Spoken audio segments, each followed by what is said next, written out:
cette journée ou ce colloque est extrêmement important organisé par les laboratoires Cooper.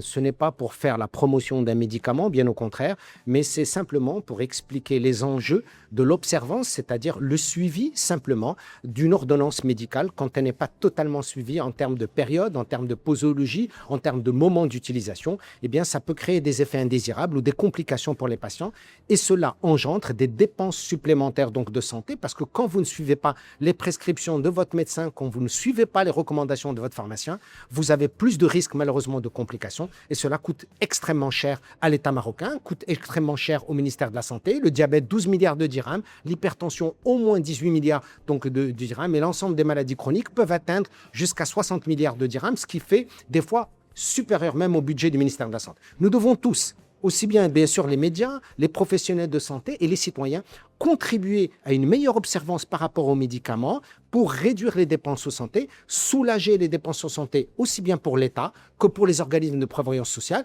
et in fine, améliorer la santé des citoyens au moindre prix.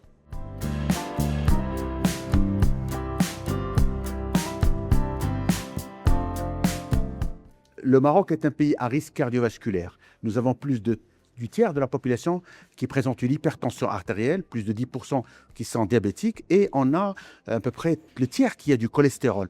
Et ces facteurs de risque majeurs exposent la population qui vieillit à des risques comme l'infarctus du myocarde, l'accident vasculaire cérébral, l'insuffisance cardiaque ou l'insuffisance rénale.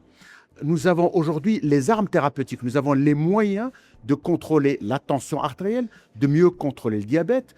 Il faut que les patients arrêtent de fumer et en observant des choses aussi importantes qu'observer le traitement, bien prendre son traitement, permet d'éviter les complications cardiovasculaires majeures de presque 50%. Donc ce sont des facteurs de risque qu'on peut éviter et le fait de ne pas prendre son traitement, le fait de ne pas être dans l'observance thérapeutique, la non-observance, on s'expose à des risques majeurs comme les risques dont je viens de parler. Donc aujourd'hui, on doit insister sur le fait qu'il faut absolument prendre le traitement parce que ça sauve des vies. Vous savez que quand quelqu'un a fait un infarctus du myocarde, il perd jusqu'à 12 ans d'espérance de vie. Quand quelqu'un fait de l'insuffisance cardiaque, il perd jusqu'à 10 ans d'espérance de vie. Donc ce sont des pertes de chance de vie.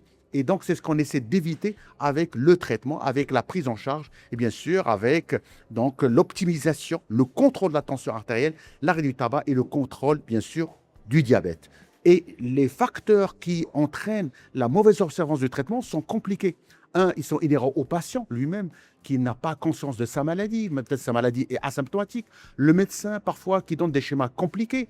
Il y a le système de santé dans lequel nous baignons, qui est parfois difficile, l'accès du soin qui est parfois difficile. Il y a des problèmes socio-économiques. Donc, tous ces facteurs, il faudrait absolument nous impliquer tous. Le patient, mieux l'éduquer, les médecins qui doivent donner des schémas plus simples et mieux expliquer aux patients. Troisièmement, le système de santé qui doit tenir compte de ça et qui doit mettre la non-observance du traitement comme une priorité importante pour contrôler ces facteurs de risque et mieux sauver les patients.